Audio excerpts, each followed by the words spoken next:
These 50 important keywords of ethics will significantly simplify GS4 for you.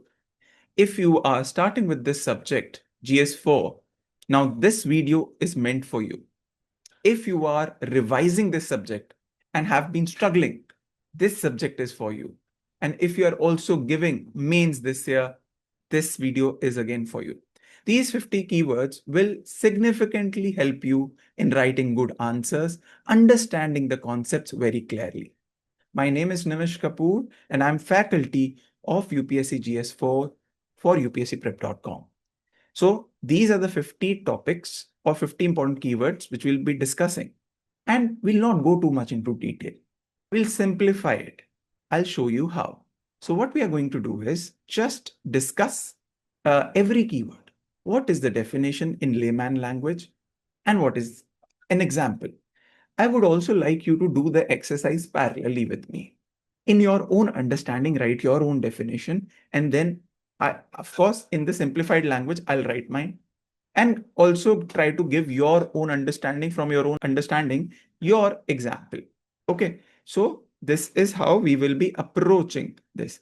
Remember, the definition is not going to be outrightly bookish. See, this is general studies paper. It should understand the meaning of what you understand, let's say ethics, morality, etc. It should mean correctly. It should not be word by word the exact definition by a particular author or a thinker. Okay, so let's begin with these 50 keywords. The first is ethics, which we are going to discuss. Now, ethics is a very, very wide concept. Hence, to bring it down to one definition is difficult. But if I would like to define it, what it is a set of moral principles, guidelines, which should guide our behavior, help us distinguish between right and wrong, right? This is what ethics is. So I write, it is a set of moral principles which that guide our behavior and help distinguish between what is right and wrong. Okay, right and wrong. So this is simplified definition of ethics. Now, example, hundreds of examples are there. You can say a business person who is running his business but do not want to employ a child labor even after getting an option is choosing between what is right. So a business owner rejecting an offer of child labor, even though it is cheap, even though it is cheap, shows ethical behavior. Okay, shows ethical behavior, isn't it? Right. So this is ethics in a simplified language. Now we move on to the next, morality. Now, morality is what? A set of principles which are personal. Morality is more personalized in nature. It is culturally rooted. Many times there's a confusion what is ethics and morality. Ethics is more general in society. Morality is more personal in nature, more cultural in nature. And same, it helps us define right and wrong conduct in the society. So how do we define it? It is personal and or cultural standards of right and wrong, same thing, right and wrong, conduct that govern our actions. Okay, personal or cultural standards of right and wrong, that conduct that governs our, again, morality, very simple. So many examples. You think yours. You're walking down the street and a stranger, from his pocket a wallet falls down. Right conduct, you pick it up and hand it over to the one whose wallet it is. A person returning a lost wallet, okay, is a moral action. Morality. Fine. That's simple. If now we move on to values. What are values? So they are deeply held beliefs, again, of what is important and desirable in our life. That is what uh, is values. So how we define it? Deeply held beliefs, deeply held beliefs about what is important or desirable in life, but which influences our priorities. Influences our priorities. Okay. So my value system says this. My value system, I'm a family oriented person. So often we say, I'm a person who will not work late because family oriented person not working late in office is an example. Just a normal one. You can also give yours. Think of yours. Family oriented person not working late in office, prioritizing family time. And you can do vice versa as well. Prioritizing family time.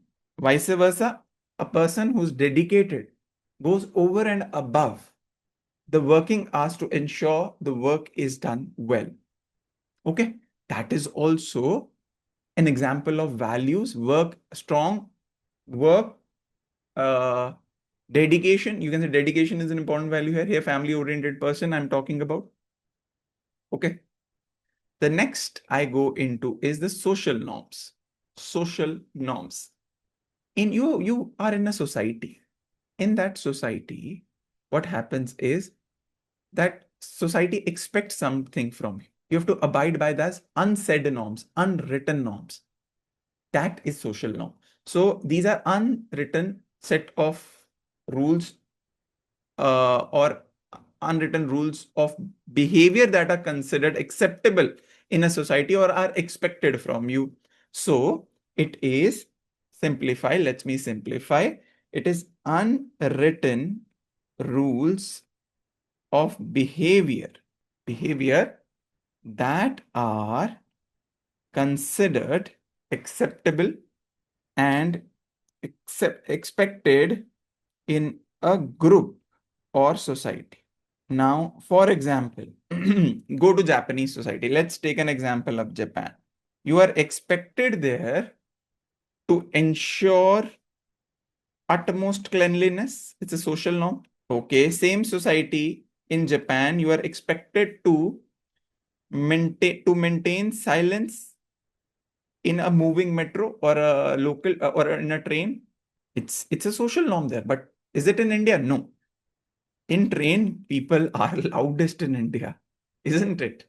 But I'm just giving an example of a social norm.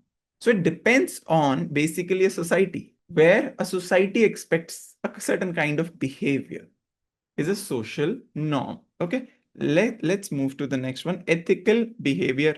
The word ethical behavior is behaving with ethics, acting in ways that are constant across, which shows good values.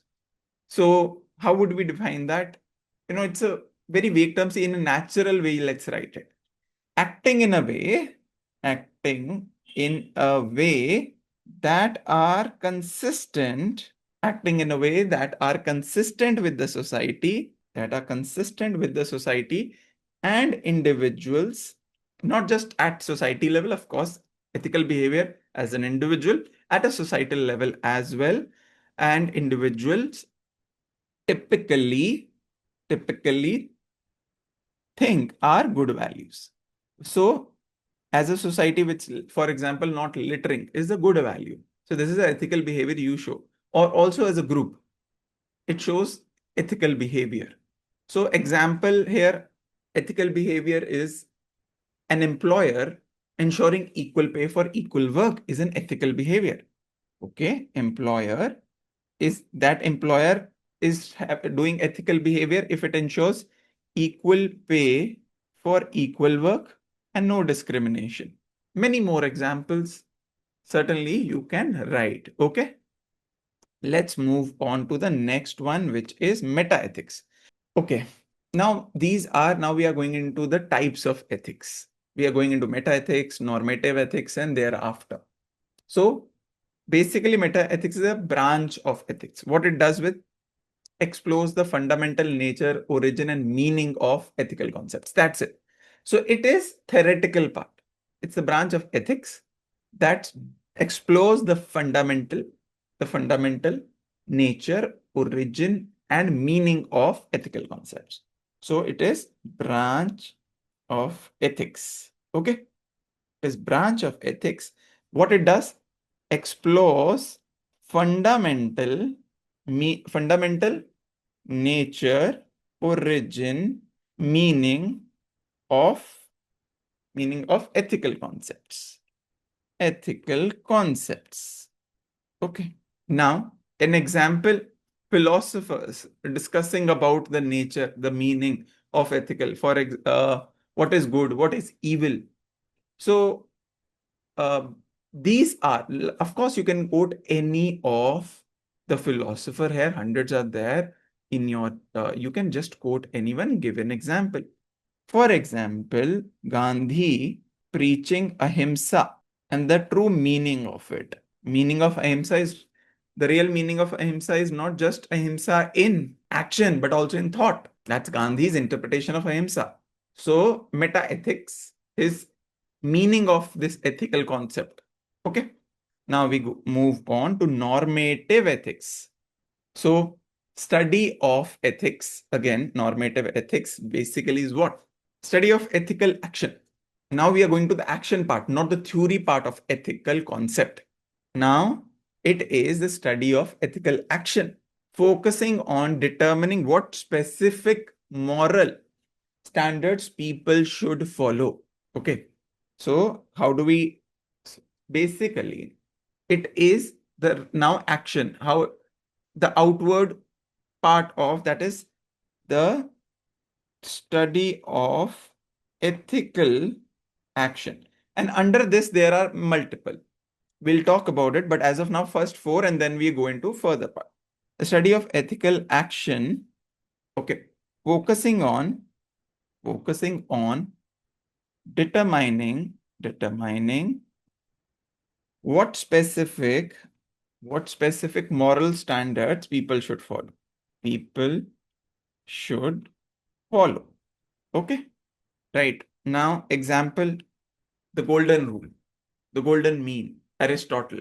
Okay. Then the various theories you can talk about Jainism, or here I can give an example of Buddhism's middle path, the action, which is neither extreme. Again, this is part of the golden rule itself, but middle path. So the middle path of Buddhism is an example of study of human action. Under this is normative ethics, descriptive ethics, descriptive. So it is about what actually people do. It's not about right action. This is right action. It's the study of what people actually believe to be right or wrong without judging whether it is correct. So now, for example, today you say is polygamy is unethical, but at certain point in history, people believed that it is actually right. Or I'm just giving an example of it. So, definition of descriptive ethics is the study of what people actually believe to be right or wrong. Okay. Wrong without judging whether it is correct. I believe this is the right thing to do. I believe this is the wrong thing to do. Okay. So, this sense in history, you can say, is polygamy in certain societies, culture, times were considered right thing to do, or are considered right thing to do. Okay. Then we move on to applied ethics. the practical application of ethics in real world. The practical application of ethical concept or moral values, concepts / moral values in real world is applied ethics. Example, very easy. There are various branches. For example, in a war situation, Operation Sindoor, let's take this example. India attacked. Now, often you would say, oh, a war is not, means a conflict. But that was applied ethics. A response will ensure less future retaliation, number one. In this case, also it shows your strength shows your strength so that any untoward incident is not considered by the other party in future. Or you can give example of medical ethics in medical field, ethics in AI today, the jobs, the debates, all that. So many examples. These are part of applied ethics. Now we go into the further parts of normative ethics. Remember the ethics of human action. Now, and the first is deontology. Deontology is a very, very important concept that says actions are good and bad based on the right means. Means clear set of rules. A right action, a right or wrong action can be defined primarily with a clear set of rules regardless of the outcome. Doesn't mean what is the outcome. Even the outcome is good. But what means you've adopted can be defined good or bad primarily based on rules regardless of outcome.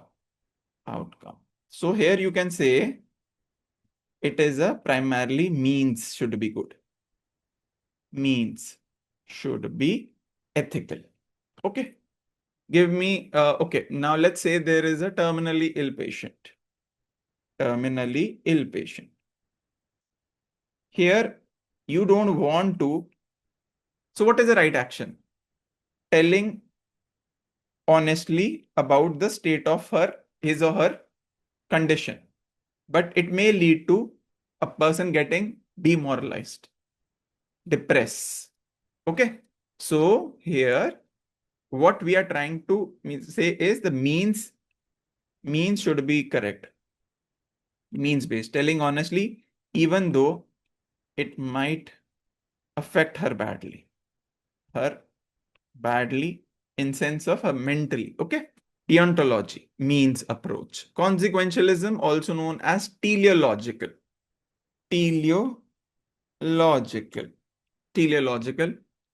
Now it depends. Now the human action should be based on the outcome, not the means. It's other way around.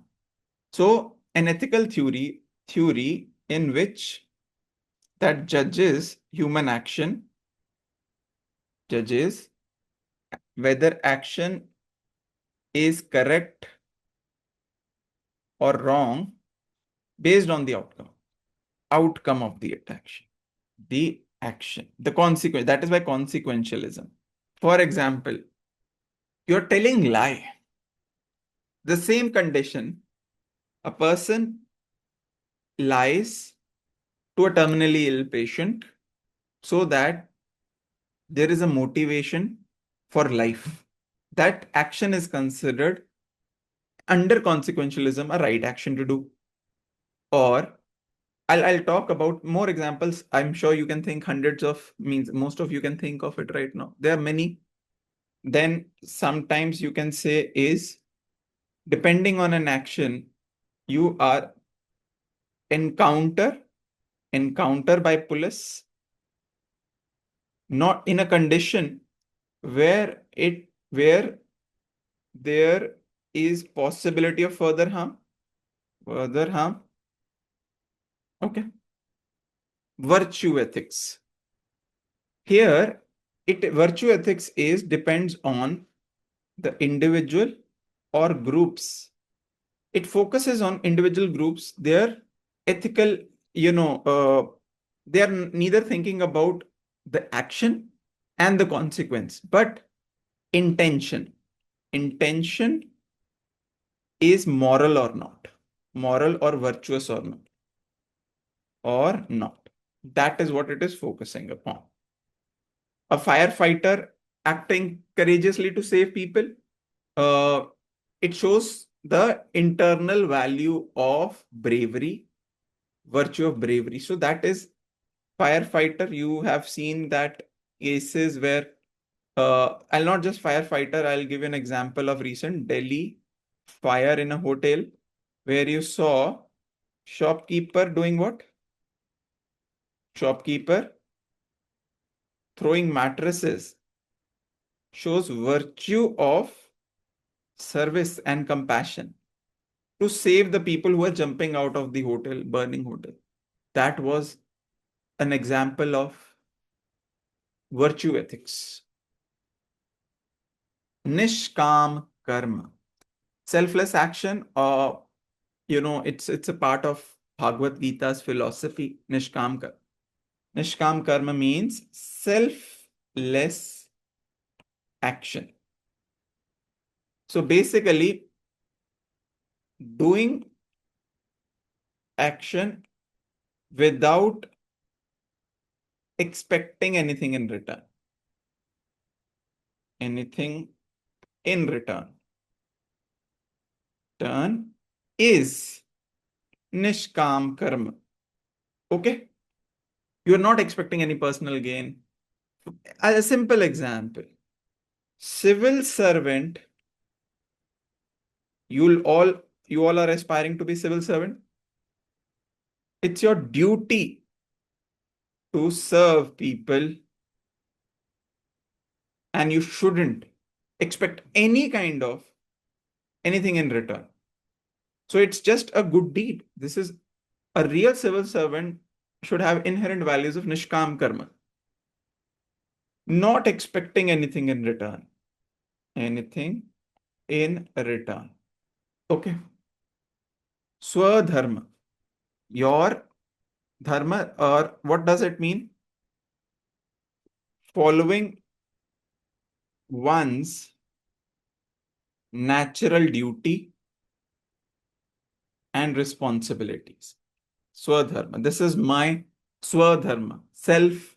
Dharma is not religion here. So dharma word in Hindi and Sanskrit is a very wide term. Unlike if it is translated to religion, but it is not. Following one's natural duty and responsibility. I'll give you first one simple. A doctor doctor treating patients during pandemic also. Pandemic, where there is a threat that doctor can also become infected, but doing that duty is swadharma. Another example you can actually is fundamental duties in constitution basically signifies the idea of swadharma, not just having rights, but doing your natural duty and responsibility, your duty towards nature, your duty towards fellow people, your duty towards society. Swadharma, fundamental duties. You can relate that as well. Then we move on to ahimsa, non-violence. Gandhian concept of ahimsa. Okay, we've talked about that in one of the examples. Not causing physical harm, that is evident, that is non-violence. But here in Gandhian concept of ahimsa, it is also the not just physical harm, but also emotional harm to any living being. So in ahimsa, you target the just their wrong thing, wrong virtue, but not the individual itself. Not causing physical harm, but also not causing emotional harm to any living being is ahimsa. Okay, so you can talk about the ideals which he showed in particularly any of a mass movement except Quit India. You can actually talk about non-cooperation movement, Salt March. He was often manhandled, but he never resorted to or motivate people to resort to violence. In fact, an example of Chauri Chaura, where he actually, uh, he didn't compromise with his ideals. He didn't compromise with his ideals and took back non-cooperation. Okay. Ahimsa, anukampa. Anukampa, compassion. Anukampa, compassion. Now, compassion is nothing but what? Empathy in action. Empathy in action is compassion. And in Hindi, in Sanskrit, it's called anukampa. Feeling empathetic for suffering of others,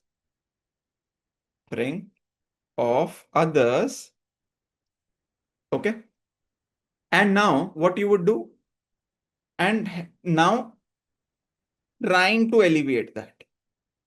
See, feeling empathetic is restricted to empathy. But when you go into that action of now trying to alleviate that, the same is anukampa or compassion. You can give example of Mother Teresa. Okay. You can give example of certain societies, those who are actively part of charities, etc. I'll give an example of Ramakrishna Mission. Ramakrishna Mission. They embody the virtue of compassion or anukampa.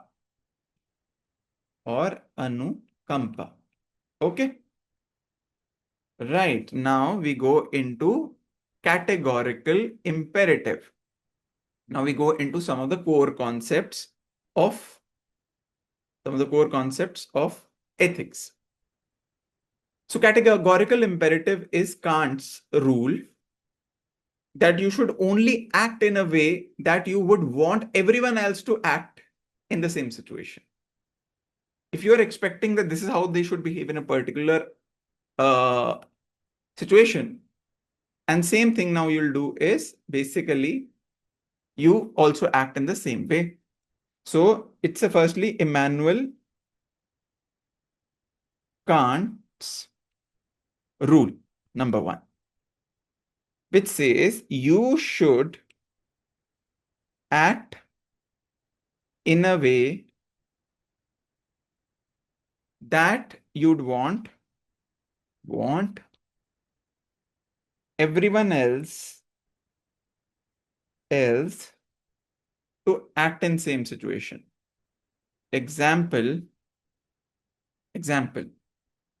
I would say a very good example of this is in a case of you come across an accident on road. So what would you expect others to do? Help. So when you are expecting someone else to help in that situation, if you would be in that situation, let's say, so now you're expecting you would also do help that person because you expect others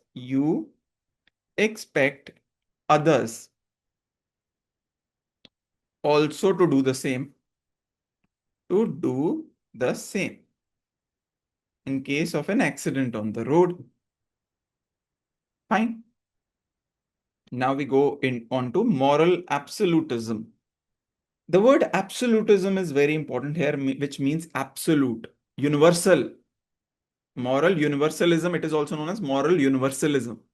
Matlab, if it is incorrect in one area or one part or one individual means it is absolute. It is universally correct. The belief, it is the belief that certain actions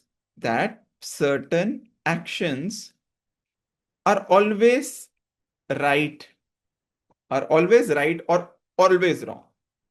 Always wrong, no matter the circumstance. Okay, no matter the circumstance. So, for example, physical torture in police stations is not a, so it can be considered as moral absolute. It should not be done. It's wrong everywhere. Irrespective, it should not be done. Physical torture in police stations can be that example. Now think of your own examples also. But this should be moral absolutism. Okay, now we go on to the next part, moral relativism. Moral relativism.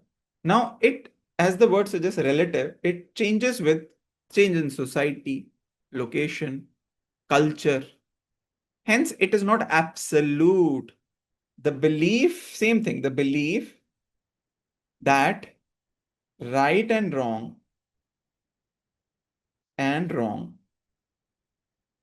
are not absolute, but depend upon, as I said, one thing is time also, era, depends upon culture, also individual to individual. Fine. Moral relativism. For example, in India, primarily eating beef is not considered correct. Okay, is not considered correct. Or what else? So it is considered taboo in India. Moral relativism. But in US, it is common. Fine. This is a part of moral relativism. Fine. Then we go into wheel of ignorance. Very, very important concept. Rawls' wheel of ignorance. Basically, it is a thought experiment so it is very important part of, often considered important for a civil servant, an attribute in civil servant should have this idea of wheel of ignorance, where primarily you design a society without knowing that with your own position in that society will be ensuring fairness. Now, for example, if I am behind a wheel, I don't know what would be the, my situation is. I designed the society which primarily is thinking for everyone's good. But now I don't think how it will benefit me. For example, of any kind of minister, officer should plan for common good. But what we've seen the case recently, we've seen that some of the subsidies are availed by minister itself. Is this the right thing of wheel of ignorance? No, because they saw their own position. Subsidies availed by minister. I'll not name, but of course you all know. Okay. Or example is creating healthcare system which ensures basic care to all. Okay. Wheel of ignorance. Social contract. Very, very, very, very important theory. Now, this is like, if you see the preamble, it says, we the people of India, having solemnly resolved to constitute India into a sovereign, socialist, secular, democratic republic. It's we the people. It is, again, the idea that people are giving their individual freedom so that they want to create a government. It's a social contract that we are going to appoint you in exchange for protection and social order. So it's a concept of people giving up individual freedoms. Now, why individual? Because there is law, rule of law now. It's not like I can do anything and everything. We want social order in the society. If everyone can do anything and everything, there will be no social order.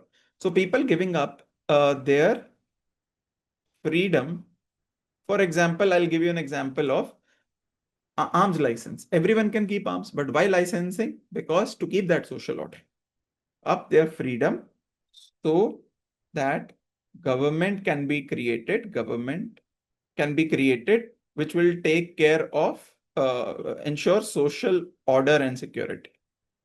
So example here is you give up keeping arms licensing.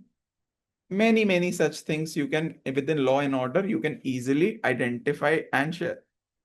Traffic laws, there's a restriction, right? There is a red signal and I cannot pass because I want to maintain that social order. Traffic signals or traffic laws, many more.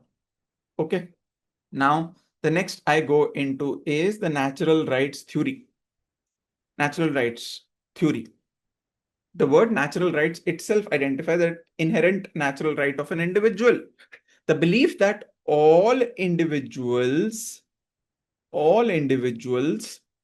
are born with fundamental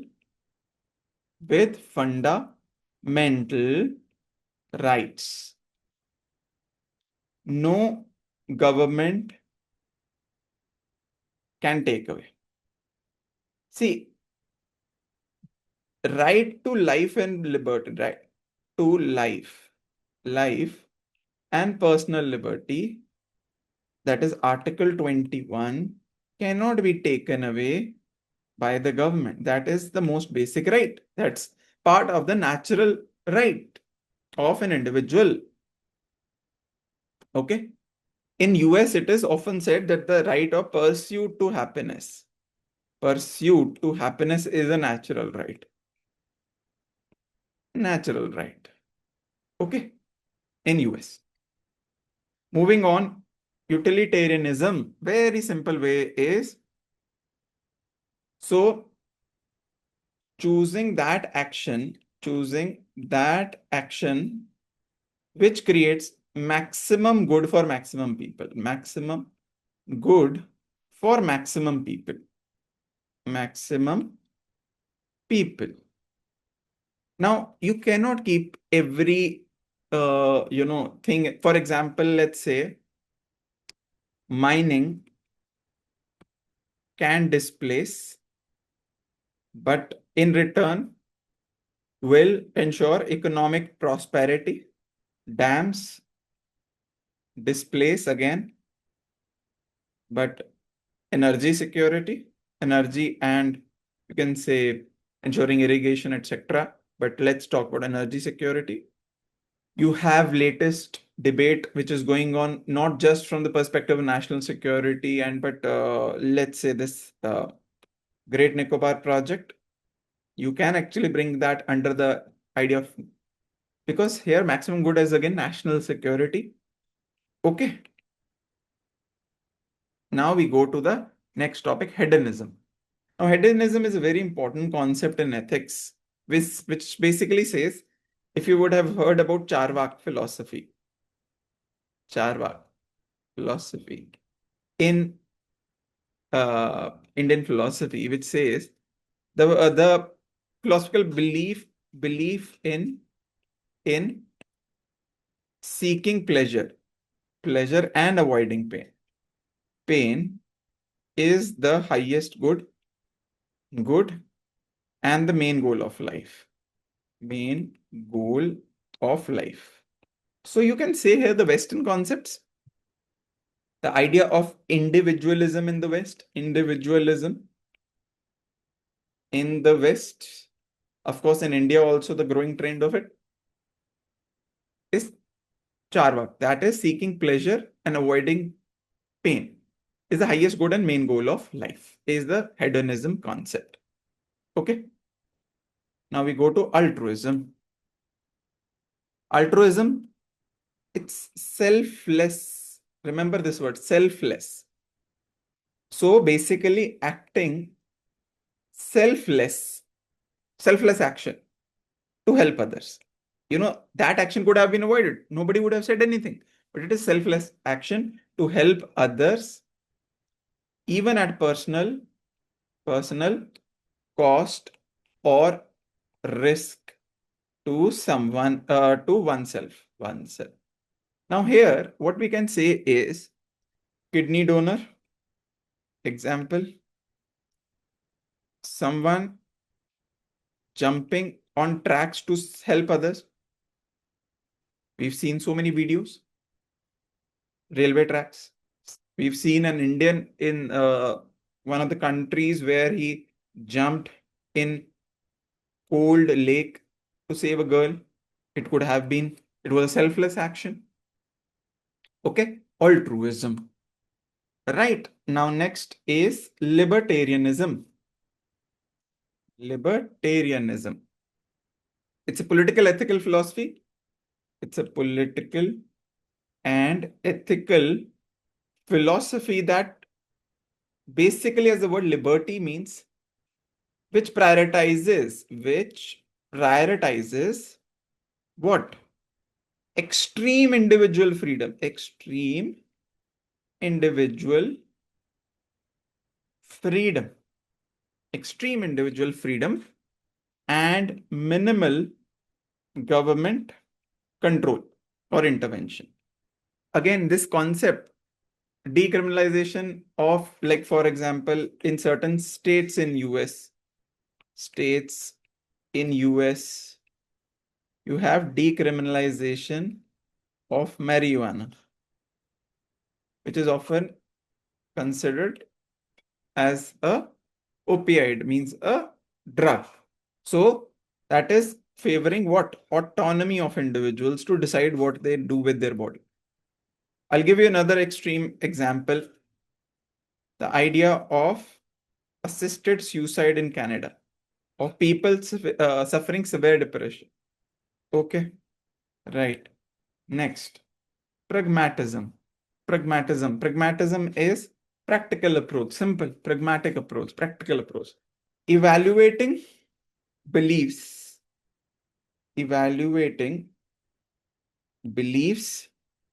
or theories based on what? Based on their practicality. Practicality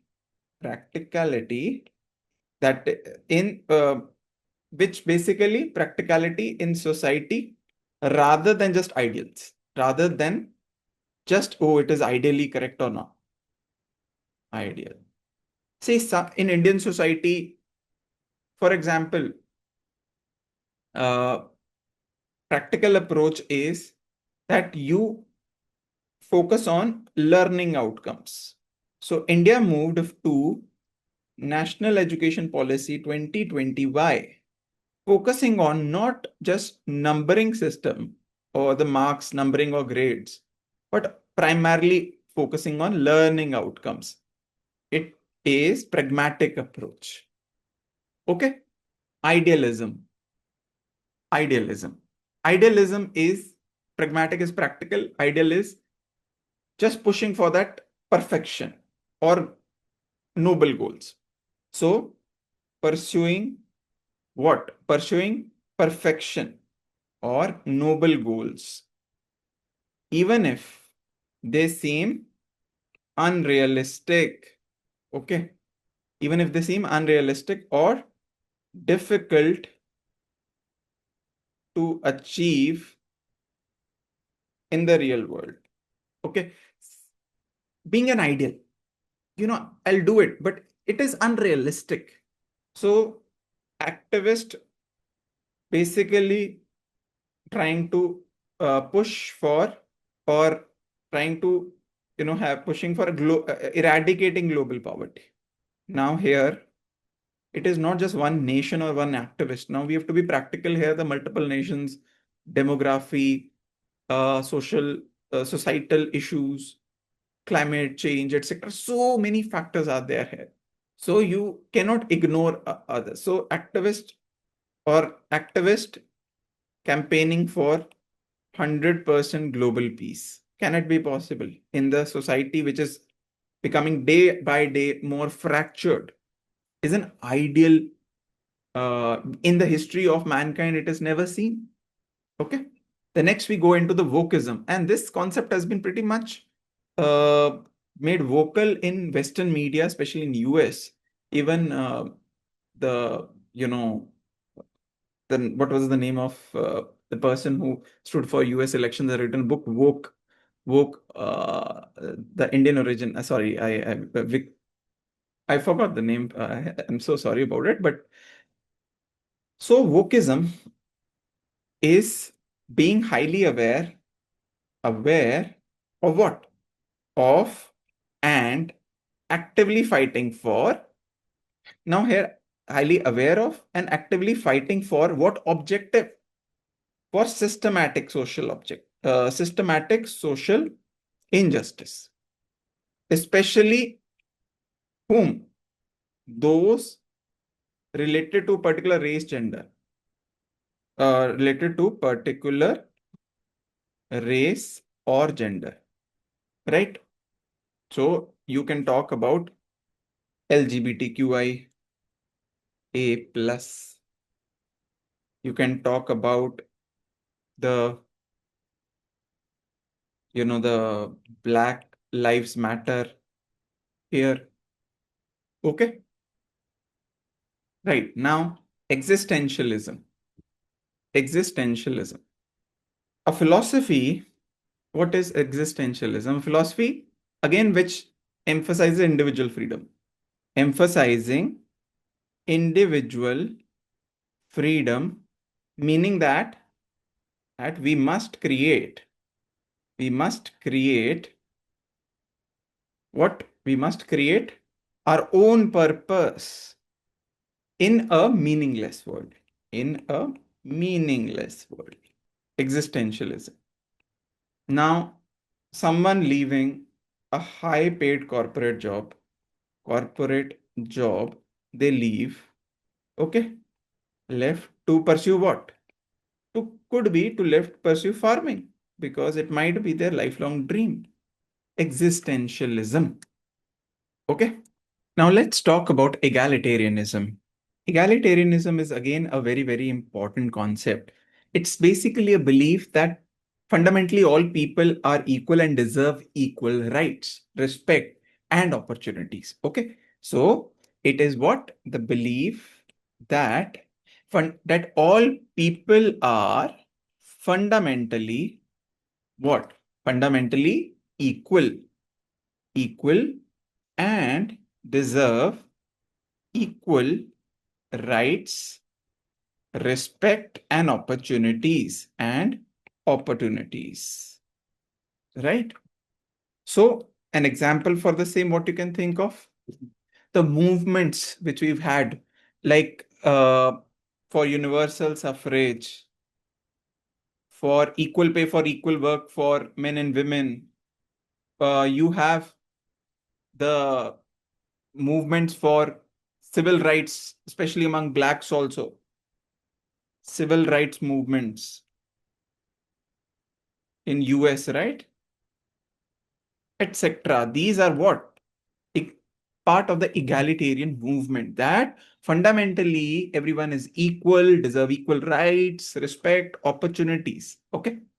Now let's move to the next one, which is doctrine of double effect. Now, what is doctrine of double effect? Primarily, your intention is that you want to do good, but sometimes in pursuit of the good, the bad is permissible because it was unavoidable. So your intention was good, but bad effect of that was unavoidable. I'll firstly give you an example so you can understand it better. A woman, a pregnant woman has complications and a doctors operate. So to save mother, there is no choice but it of course affects unborn child and you can save only one life. Doctrine of double effect. The idea that an action with both what good and bad effects is permissible if the good effect is what? If the good effect was intended, intention was to save pregnant women's life. But the bad effect, that you have to lose an unborn child, bad effect was unavoidable. Okay, right. Now next is supererogation. Supererogation, performing an action which is exceptionally good and praiseworthy. Exceptionally good, but actually not required by moral duty. That is supererogation. As I said, there was, so altruism, it is pretty close to altruism. So an Indian man jumped to save a girl child in frozen river, in frozen lake, is an act of supererogation. Performing an action that is exceptionally good and praiseworthy. So there was so much praise for that Indian man, and with that, he was also given an honorary citizenship of which country? Do your own research and you will get to know about it. Please read about that very good example. And so performing an action that is exceptionally good and praiseworthy, which strictly, but actually does not strictly not required, wasn't required, because there would be first responders eventually by moral duty. It was not that morally it was that he had to go, because he could have also been harmed. It was not his moral duty.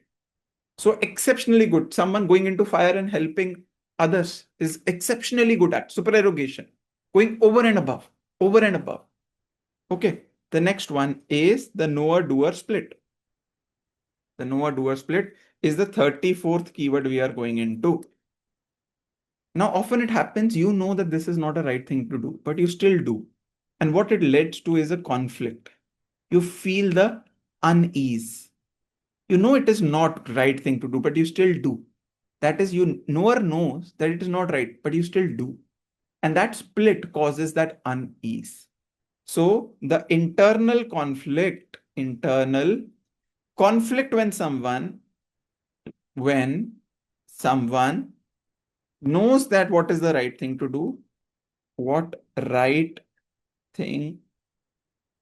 do, okay. But again, what happens? But their actions do not match.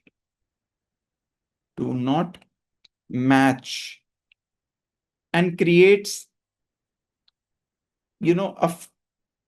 not a good feeling. That feeling which accompanies eventually is not a good feeling.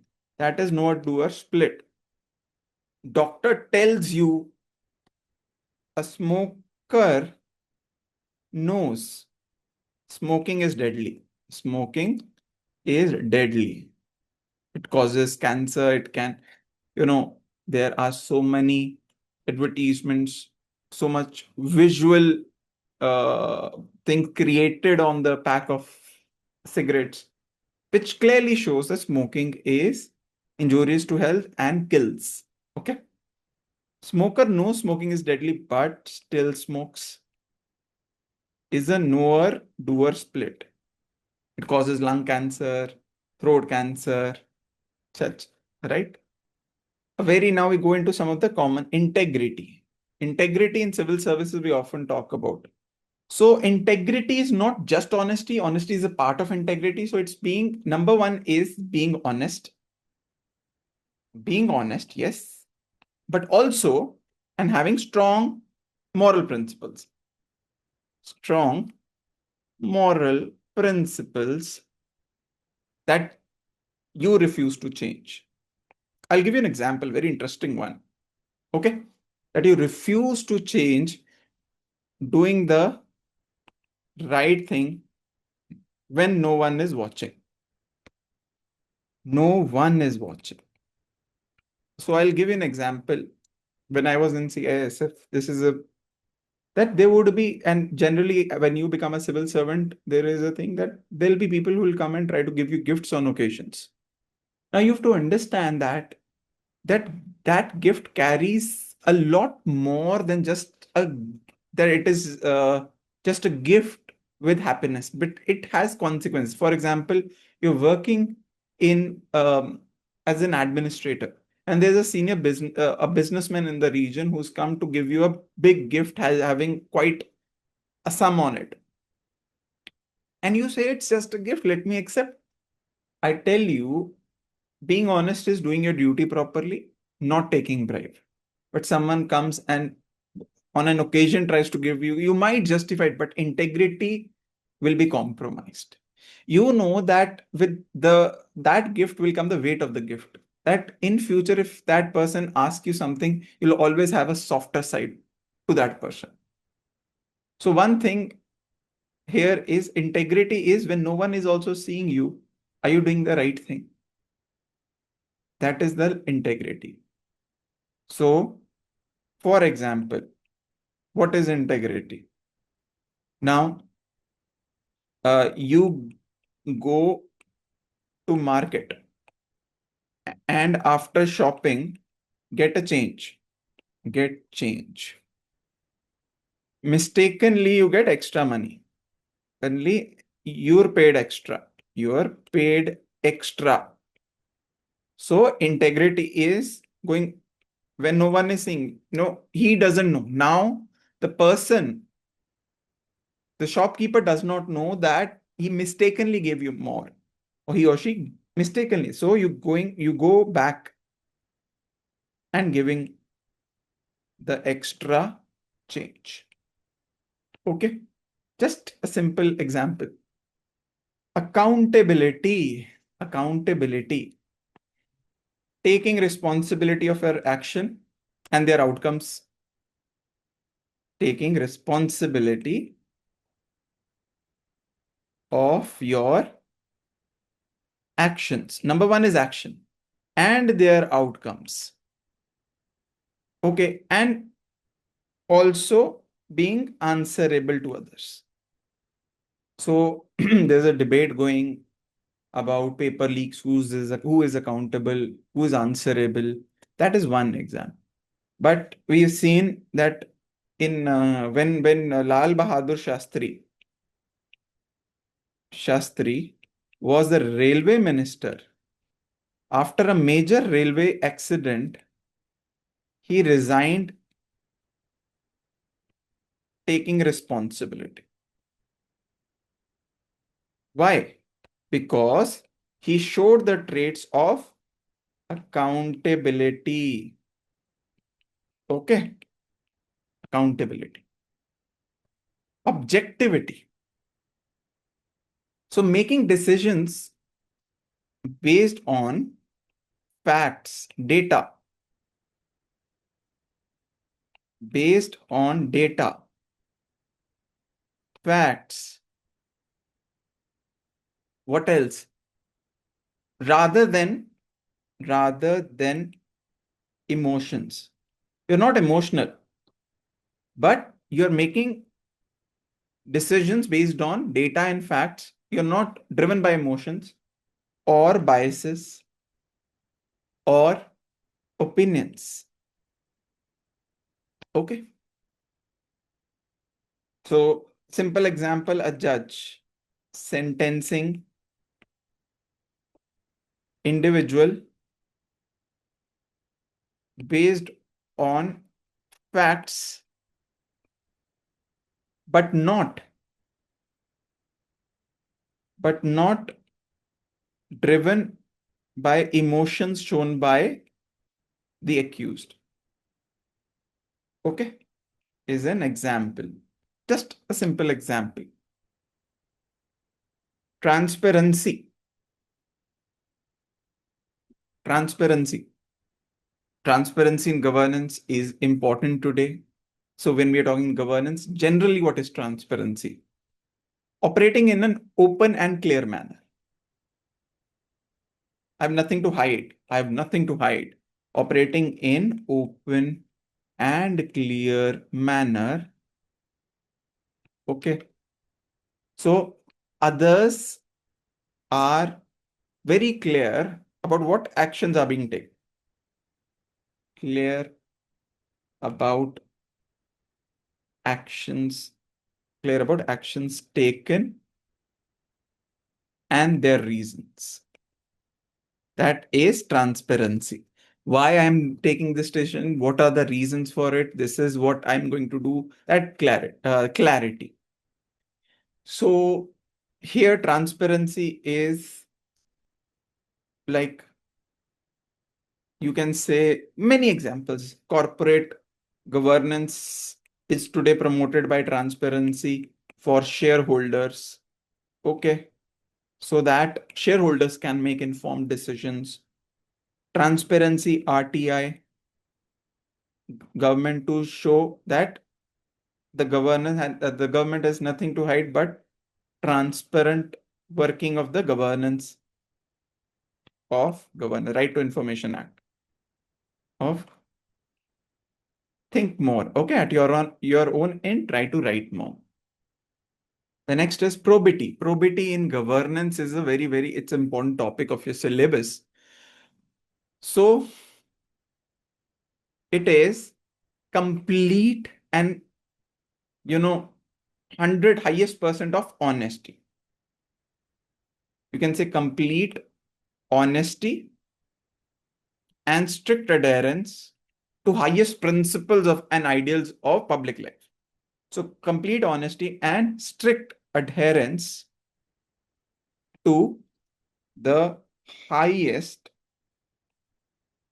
principles of highest principles and ideals, particularly in public life, because that is where the probability is checked maximum in public life.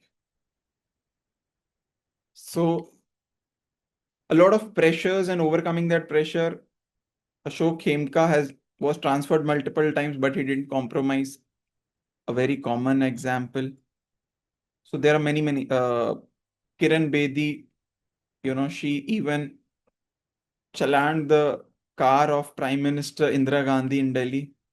It shows probability, highest level of principles and ideals, right? Many more you can think of. Probity. Conscience. What is conscience? That inner voice. Isn't it? My conscience is saying. That inner voice is saying something. Inner voice, inner feeling that your actions are morally right or wrong. Morally right, that guides. Basically, that guides your action. Guides your actions are morally right or wrong. My conscience is not allowing. Yes, isn't it? It happens. Many a times, employer tells employee to do something unethical, or his or her job will be hampered or no promotion, etc. But conscience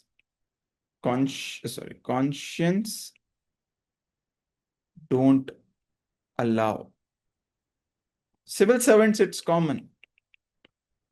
You will be in those dilemmas in your career where you have to make the choice, overcoming that feeling of guilt. The conscience may not allow you. Compassion.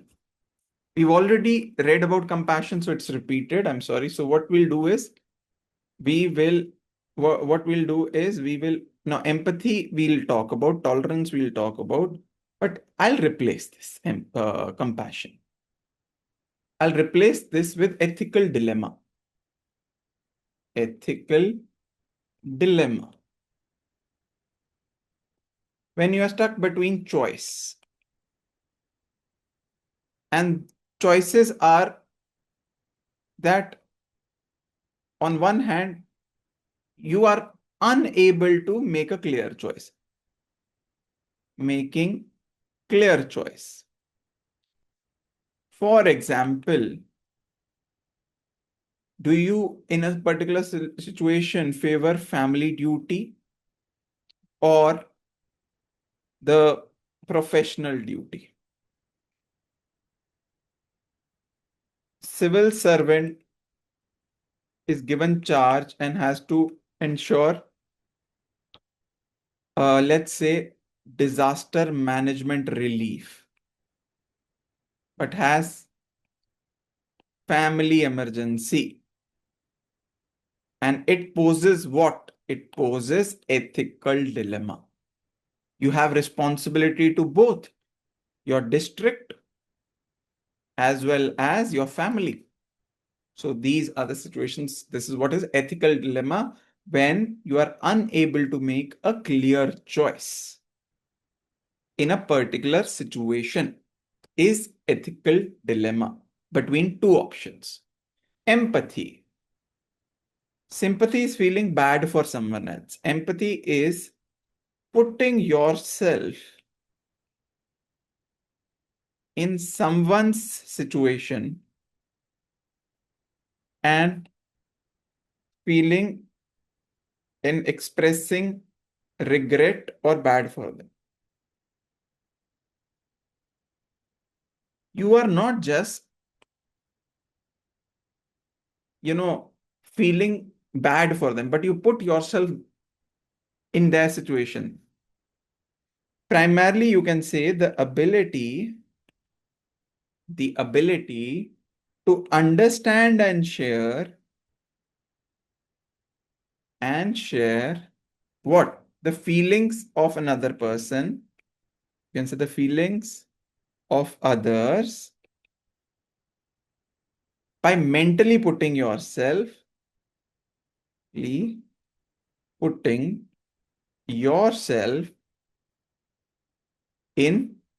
their shoes. Okay. So, as a civil servant, you start listening to people issues on ground and understanding their situation. See, only when you're empathetic, remember this, only then you can be compassionate.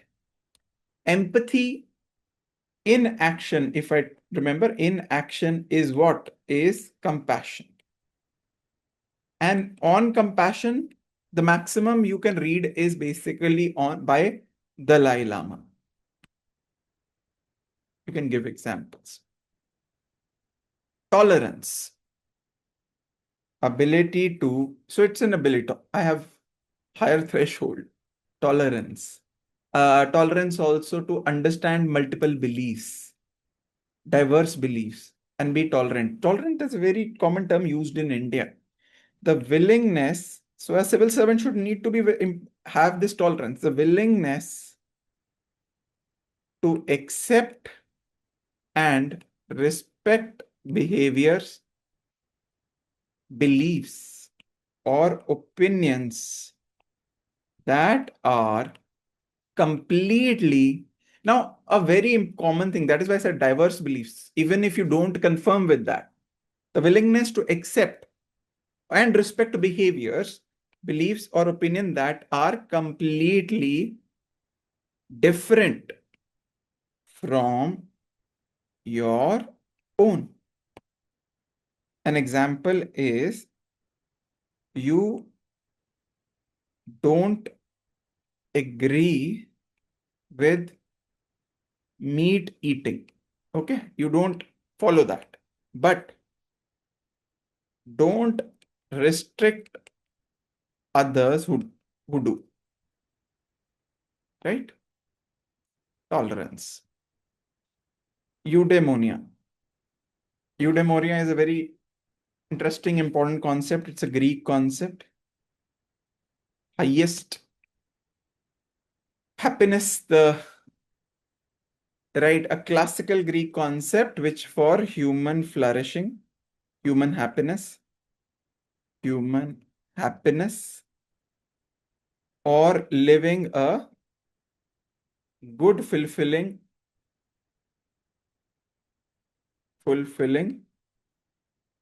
and virtuous life.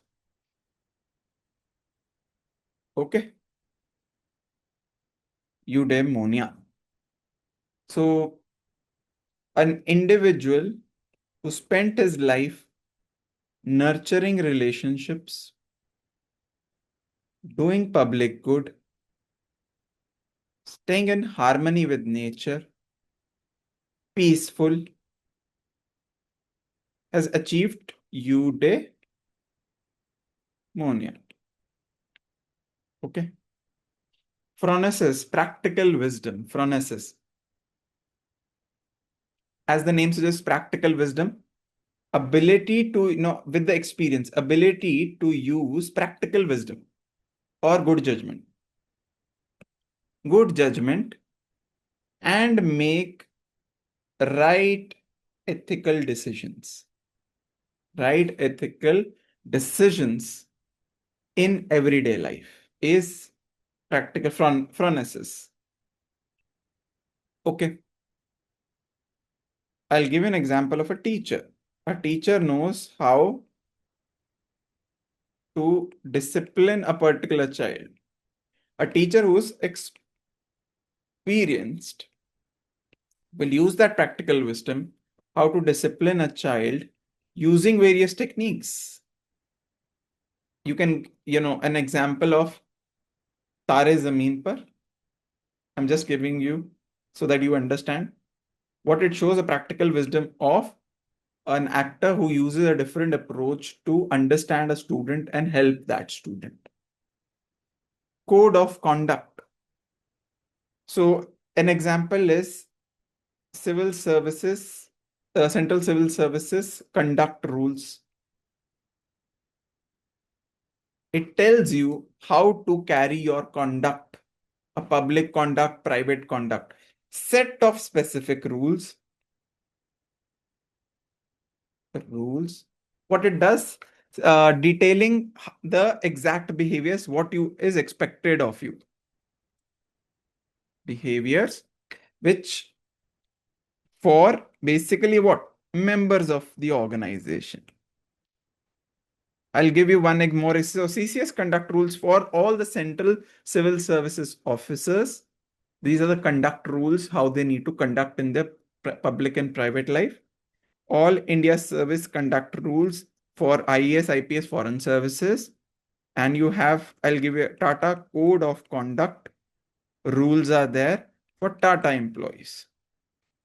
So fortunately, means I have adhered to CCS conduct rules. I have adhered to when I was also part of Tata Group. Code of ethics. See, code of ethics is basically set of guiding principles which can help you while making decisions. Guiding, it is not mandatory to follow.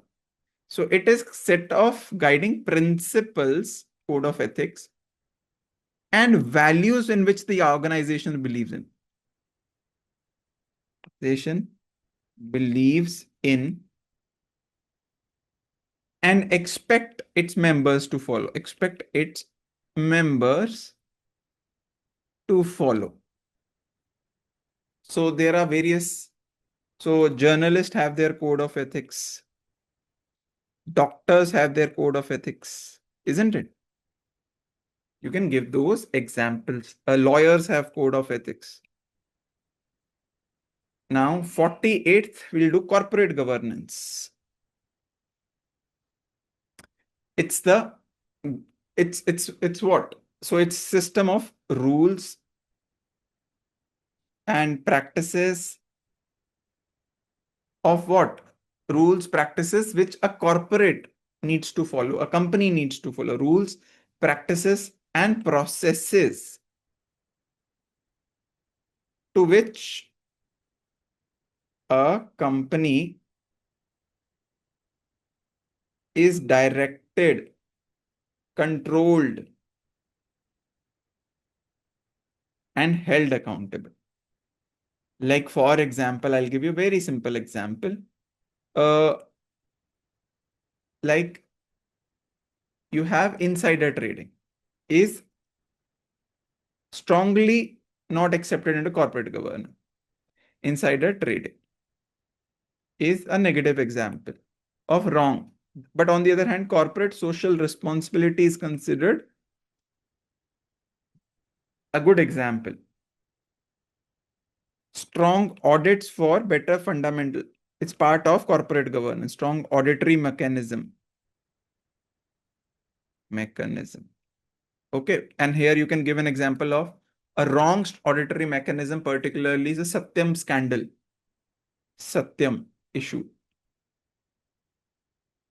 Okay. So the next is bioethics.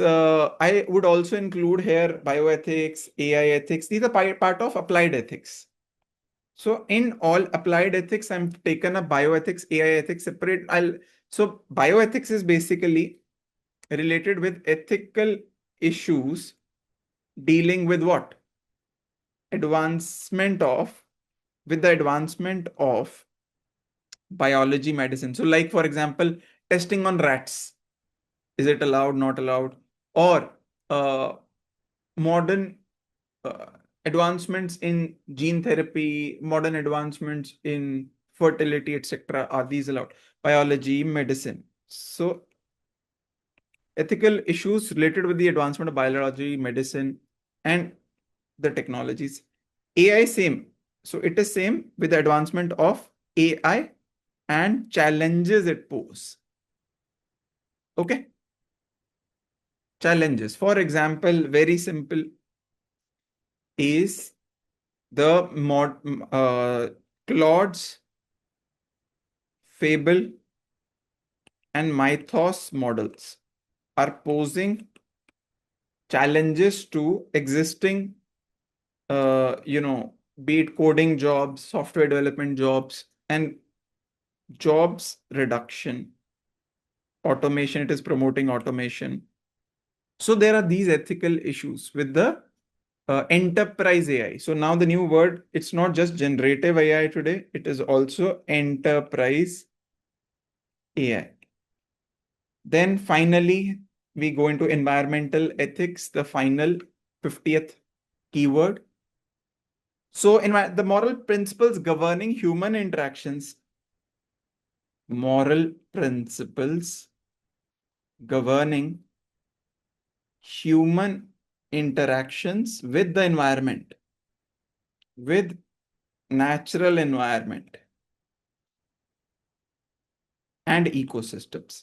So very top of the head, very simple example again, regularly in news is the Great Nicobar project. A lot of environmental ethics versus national security debate. Plus, you can also quote here, the climate change debates which are happening. Like, for example, in coal, there has been a growing debate of phasing out versus phasing down. Phasing down. India is in the favor of phasing down, not in phasing out. Common but differentiated responsibilities at the nation's level. So many environmental ethics. So debates, all these debates can become part of environmental ethics. And every year I've seen that repeated questions in environmental ethics, AI ethics, war theory, etc. are coming up. Okay. So these are the set of 50 important keywords we've gone through. Please comment and tell that did it help you and how it helped you.